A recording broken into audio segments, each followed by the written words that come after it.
चुनाव तो आखिर के 2 दिन में ही पलट जाता है। अरे चुनाव की बात छोड़ो, ये बताओ केजरीवाल ने काम करा है कि नहीं करा? केजरीवाल ने कोई काम नहीं करा है। कोई काम नहीं करा। ये स्कूल हॉस्पिटल ये सब बेकार की बात है। जो पहले था वही है। हाँ। और कुछ नहीं है इसके अंदर। अच्छा। कुछ भी नई उपलब्धि कुछ भी नहीं करी है इसने। केजरीवाल के अंदर एक भी अच्छी बात है ही नहीं, ऐसी कैसी बात कर रहे हो भाई साहब? कुछ तो होगा। भाई साहब एक बताना, बताओ तुम्हें क्या अच्छा, तुम बताओ तुम्हें क्या अच्छा लगा। मैं तो तुमसे पूछ रहा हूँ, तुम मुझसे पूछ आप रहे हो। बताओ ना, जब ऐसे रिपोर्टर खेल रहे हैं हम। इसमें आप किसी दिन इस रोड पे आ जाओ, इतनी गंदगी मिलती है कि इतनी गंदगी मिलती है। मैं गाड़ी चलाते हैं ना, हमें खुद डर लगता है कि टायर ना फिसल जाए। हाँ, गाड़ी ना फिसल जाए। इतना गंदगी होती है बहुत ज़्यादा। अच्छा। कस्टमर आते हैं, कहते हैं भाई अब यहाँ पे नहीं आना है, इतनी कितनी गंदगी है, हमें तो वहीं से माल ले लेंगे। मतलब मैं दुकानदार अपनी ये स्थिति बता रहा हूँ। एक यहाँ पे सिर्फ ई रिक्शा है और इंक्रोचमेंट इतना कर रखा है पब्लिक ने, कोई कहने सुनने वाला नहीं है। ई रिक्शा वालों ने पूरे रोड की अच्छी तैसी मार दी। रोड की भी मार रखी है, और इंक्रोचमेंट कर रखा है। कुछ दुकानदारों ने कर रखा है, अपने आगे ठेले लगवा रखे हैं, आगे 8-10 नंबर से लेकर के, और 1 नंबर गली ब्रह्मपुरी 1 नंबर के इतने ठेले लग रहे हैं, इतनी रेडियाँ लग रही हैं सब्जी वालों की, फ्रूट वालों की, और आगे। लेकिन वो बेचारे भी तो रोजगार के लिए बैठे हैं। रोजगार तो है, लेकिन वो जब रोजगार है तो कमाई तो वो दुकानदार कर रहे हैं। उनसे 500-500 1000 रुपये रोज ले रहे हैं। ये बड़ी पॉइंट की बात बोली आप। हैं 1000 रुपये ले रहे हैं, दुकानदार ले रहे हैं। एमसीडी अलग ले रही है, पुलिस अलग ले रही है, सब कुछ सारा हर डिपार्टमेंट ले रहा है, पब्लिक परेशान हो रही है। जाम लग रहा है, जनता भी परेशान है, दुकानदार भी परेशान हो रही है। मैं यमुना विहार में रहता हूँ। यमुना विहार से मुझे यहाँ पे आने में स्कूटर में 20 से 25 मिनट लगते हैं स्कूटर में, और जब कभी मेरा स्कूटर खराब होता है पैदल आता हूँ तो भी 25 मिनट लगते हैं मेरे को। अच्छा। हाँ। अच्छा, आपने देखा होगा कि अभी पिछले कुछ सालों के अंदर जब से राहुल गांधी ने भारत जोड़ो यात्रा करी थी, उसके बाद दिल्ली में न्याय यात्रा भी हुई है ना, तो राहुल गांधी का एक पॉजिटिव चेहरा फेस बन के निकल के आ रहा है। इस सीलमपुर की जो विधानसभा है, क्या माहौल लग रहा है आपको? देखो जी, सीलमपुर का माहौल तो ये है,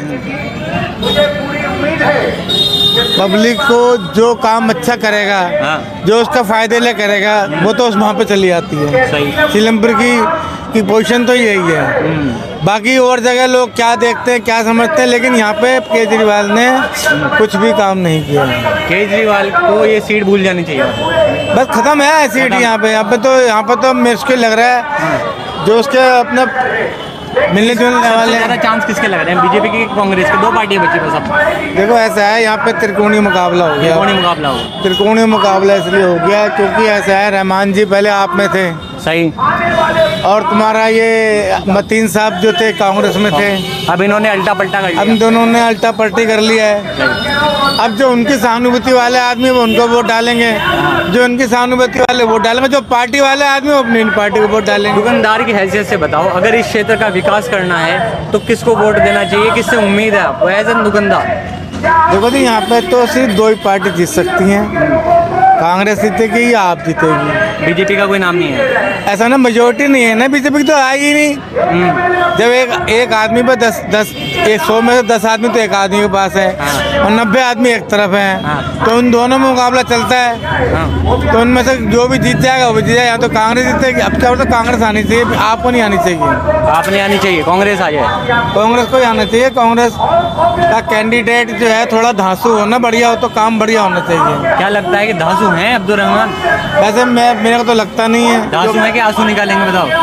नहीं, क्योंकि पहले उन्होंने आप में थे, आप वालों पार्टी ने तो काम करा नहीं।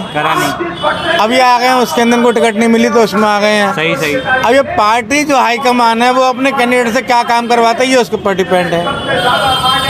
चुनाव जीतने के बाद कुछ चीजें विधायक के हाथ में भी हैं, क्योंकि विधायक के हाथ में तो होती हैं, लेकिन क्या है, जो पार्टी हाईकमान होता है ना, बड़ी पार्टी नेशनल पार्टी होती है, तो वो तो पार्टी की तरह देखते हैं ना कि कांग्रेस विकास करवाएगी इस एरिया में। हाँ, कांग्रेस करवा सकती है, आप नहीं करवा सकते किसी को। आपको क्या दिक्कत है इस एरिया से?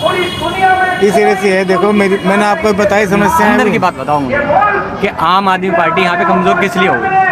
कमजोर इसलिए हो गई कि आप हमारे घर पे चलिए, यहाँ पे हमारे इस तरह घोंटे में भी रहते हैं, यहाँ जाफराबाद में रहते हैं, इतना घटिया पानी आता है कि पूछो मत ही नहीं। अब तुमने 201 मान लो तुमने पानी फ्री कर दिया है, हमने एक्वागार्ड लगवा लिया, या वो लगवा जो RO लगवा लिया। सही। उसमें पानी वेस्ट होता है। पानी जो है आर ओ का 10,000, 15,000, 12,000 का लगता है। अगर पानी साफ आता है बिल्कुल तो आर ओ क्यों लगवाते हैं?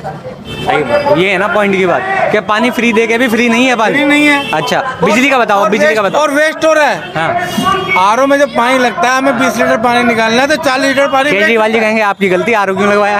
हाँ, अब जब पानी हमें साफ नहीं मिल रहा पीने का तो आर ओ लगाना पड़ेगा। बिजली के बारे में बताओ, बिजली की क्या हकीकत है? बिजली की हकीकत तो क्या है, देखो बिजली जिसका 200 यूनिट नहीं आते हैं उसको तो फ्री हो जाती है। सही।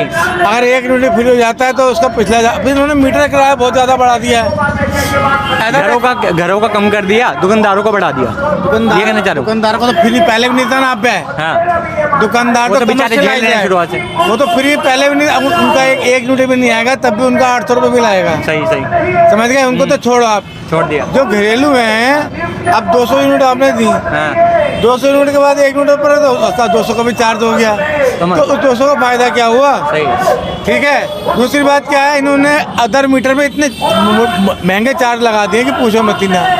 अगर हमने 300 यूनिट यूज कर ली है तो जितने 300 यूनिट का खर्चा आ रहा है उतना ही क्या कहते हैं मीटर चार्ज का खर्चा आ रहा है। बिल्कुल बिल्कुल बिल्कुल। सबसे बड़ी प्रॉब्लम तो ये है ना। दूसरी बड़ी समस्या ये होगी। अच्छा, तीसरी कहते हैं अगर हम एमसीडी में आ गए ना तो हम ये कूड़े के जो खच्चर हैं, कूड़े के खत्ता पानी का हटा ये नहीं दूंगा। कराएंगे। जब से आम आदमी पार्टी निगम में आई है, इन दोनों ने कहा था दिल्ली सरकार में भी हमें, आम आदमी निगम में भी हम आएंगे तो आपको बहुत अच्छा काम लंदन पेरिस बना देंगे। लंदन पेरिस बना देंगे। लेकिन क्या है, आप सुबह आ जाओ यहाँ पे, किसी भी टाइम आ जाओ, आपको दोनों साइड जगह जगह लंदन ही लंदन और पेरिस ही पेरिस दिखेगा। मतलब इतना कूड़े के ढेर लगे हुए हैं, इतने वो इन्होंने अब कूड़ेदान तो खत्म करवा दिया इन्होंने। अब कूड़े का जगह जगह ना वो लगवा दिया ना बॉक्स। और वो पता किस जगह लगा रखे हैं? जहाँ पे ट्रांसफार्मर है, ट्रांसफार्मर ने पहले जगह ये रखी है, फिर उसके आगे दो वो लगा दिए। रोड खत्म भी, उसके अंदर कूड़ा तक बाहर भी कूड़ा डालते हैं। और जब सुबह जब गाड़ी उठाने के लिए आती है तो इतना जाम लग जाता है कि आपको एम्बुलेंस को भी जगह नहीं मिलती निकलने की। एक बात बताओ ना, ये जो कूड़े की गाड़ी है सुबह से जल्दी भी तो आ सकती है, 5 बजे 4 बजे। अरे वो तो 10 बजे आती है। अच्छा। जब पीक आवर होता है। अच्छा। जब लोगों को दुकान खोलने का टाइम है, अब लोगों को काम पे जाने का टाइम है, आके जाम लगा देती है वो। उतना जाम, और सुनते नहीं है। वो सुनते नहीं है। उन्होंने कहा है तो डर लगता है कि भाई साले हमको कहीं ये बदतमीजी ना कर लें। सही सही सही। बदतमीजी करने का फायदा क्या होगा? हम अपना बत्ती सेंध नहीं कर पाएंगे। 10 में से नंबर दो, कितने दोगे केजरीवाल को? 10 में से 9। 10 में से कितने? 0 10 में से 0। थोड़ा सा 5 तो कर एक पता उन आम आदमी पब्लिक के लिए क्या करे, अपने लिए क्या करे, आप ये बताइए ना। कितने सुख जीवन जिंदगी जी रहा है वो, ये देखो ना कितनी सुखी जीवन जिंदगी जी रहा है वो। केजरीवाल जी अब आम आदमी नहीं है। वो आम आदमी पहले भी नहीं था। अच्छा। वो तो दिखाने के लिए नीली शर्ट पहनता है, ढीली ढाली, हाँ। और आपको दिखाता मफलर बांध करके कि हाँ भाई मैं हूँ। और सर्दी में खास और देते हैं। हाँ, खास के बलगम निकाल देगा लोगों को बाहर में। सही है सही है सही है। बहुत बढ़िया अंकल, बहुत बढ़िया, शुक्रिया अंकल, शुक्रिया। हमारे चैनल है भारत राजनीति के नाम से। इस चैनल को आप YouTube पे सब्सक्राइब करिए, भारत राजनीति। हाँ, समझ गए, अंकल ने कहा है, नहीं तो लंदन पेरिस नहीं बन पाएगी दिल।